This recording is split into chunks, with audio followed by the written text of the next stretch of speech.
were granted the right to vote. And this normally bodes well for the challenger to have such a high turnout. But this year we've seen millions of new voters come out to vote for Trump. So it shows that his method of storytelling is working because he's playing to people who feel like they have been left behind by the system, by their government, by the politicians, and by the media. And that has created such a powerful us versus them mentality. Okay, us versus them. Okay. Cam, why is it even close? Okay, if Trump is the horror show of the last 4 years, why is this race even competitive? Well, see, I'll agree with Zoe on this when it comes to Trump's abilities. But what I would say is that the underpinnings that allowed Trump to do this have been building for the longest time. When you do see, we talk about a fracture of media in the States and a breakdown of trust between institutions.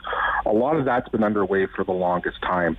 And when I look at it personally in my own life, my mother grew up on the Ontario-Minnesota border. And I've got family on the other side. And one of my great uncles who married into the family, he's a Vietnam vet, retired customs border agent, very articulate, very smart, educated guy.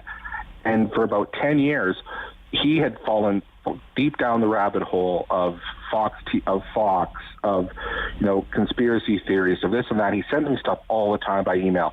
And at first it shook me because I'm like, how did you of all people fall into this, right? And we had a moment a couple of years ago when my grandfather passed away, and we had a celebration of life with the family. He came up and he was staying at my parents' place where they don't have Fox News; it's not on their satellite package. And he was watching CNN, and he just said, quipped one night, "Wow, it's like I'm watching things from a totally different universe here."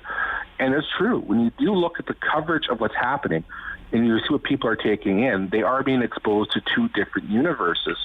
And I'm not saying that's right or wrong. I'm just saying it's what it is. And when you inject someone like Trump into that, who knows how to manipulate, who knows how to press those buttons, and has no compunction about how he does it, or no morals about how he does it, that's a very dangerous thing.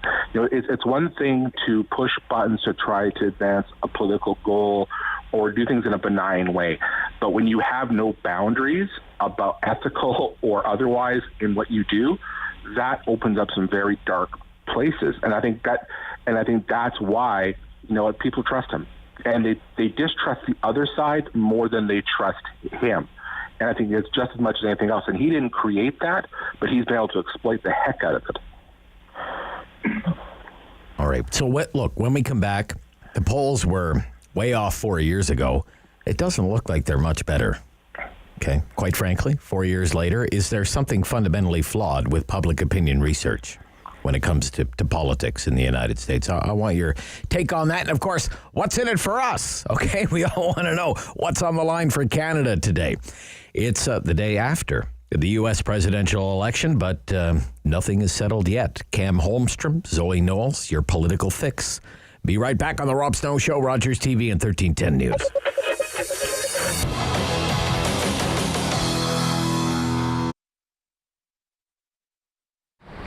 Papa Jack was started 14 years ago really by accident more than anything.